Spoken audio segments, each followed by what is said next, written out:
Jesus was God manifested in the flesh, 1 Timothy 3:16. In Colossians 2:9, he's the fullness of the Godhead bodily. In Isaiah 9:6, he's the everlasting Father, come to earth. In Matthew 1:22 through 23, he fulfills Isaiah 7:14, being Emmanuel, God with us.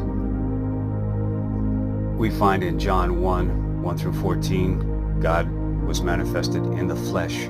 Jesus said of himself, I and my Father are one, in John 10:30. As a man, he grew hungry, but as God, he fed 5,000. As a human, he died, but as God, he raised up the body of the flesh. He wasn't like us in all points, but without sin. See Hebrews 2:17 and 4:15.